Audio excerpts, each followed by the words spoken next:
পঞ্চগড়ে অনুষ্ঠিত হয়ে গেল হারাতে বসা গ্রামীণ ঐতিহ্যবাহী সব খেলাধুলার বিশাল এক আয়োজন। শুক্রবার বিকেলে অটোয়ারী উপজেলার মডেল পাইলট উচ্চ বিদ্যালয় মাঠে উপজেলা প্রশাসনের আয়োজনে ও জেলা প্রশাসনের সহযোগিতায় এই আয়োজন অনুষ্ঠিত হয়। এসব খেলায় বিজয়ীদের মাঝে প্রধান অতিথি হিসেবে উপস্থিত থেকে পুরস্কার বিতরণ করেন পঞ্চগড় জেলা প্রশাসক মোহাম্মদ সাবিত আলী।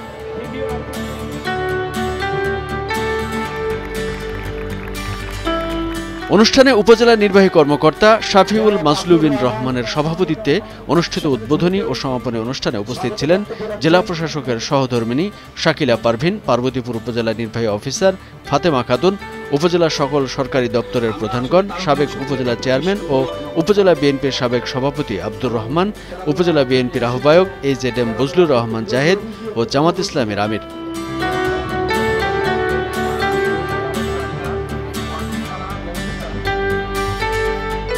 পঞ্চগড়ের ঐতিহ্যবাহী গ্রামীণ খেলাধুলা যেমন লাঠি খেলা, রশি টানাটানি, বৌচি, তৈলাক্ত কলাগাছ খেলা আর ডাঙ্গুলি খেলা। আকাশ সংস্কৃতির যুগে এসে এই খেলাগুলো প্রায় ভুলতে বসেছিল পঞ্চগড়ের মানুষ। আর এই ঐতিহ্যবাহী গ্রামীণ খেলা দেখতে মেতে উঠেছিল অটোয়ারী উপজেলার ৬ নম্বর ইউনিয়নের হাজারো মানুষ।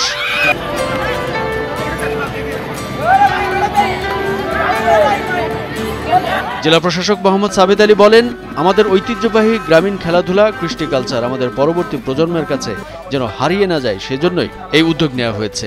আমরা চেষ্টা করছি এই প্রতিযোগিতার মাধ্যমে দর্শকরা যেমন আনন্দ পাবে, তেমনি আমাদের ছোট ছোট ছেলেমেয়েরা এই খেলাধুলা নিয়ে আনন্দ পাবে। এই উদযাপনের অনেকগুলো ইভেন্ট আমরা হাতে নিয়েছি, প্রায় 30টির মতো ইভেন্ট আছে।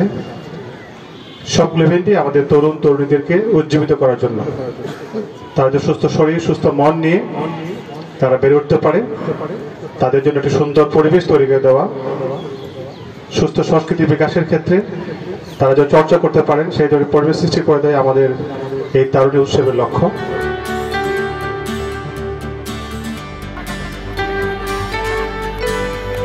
তারুণ্যের উৎসবের এই আয়োজনে আগামীর বাংলাদেশকে একটি সুন্দর, সুস্থ এবং স্বনির্ভর করে গড়ে তুলবে সেই প্রত্যাশাও করেন জেলা প্রশাসক। কামরুজ্জামান আরিফ, ভোরের কাগজ।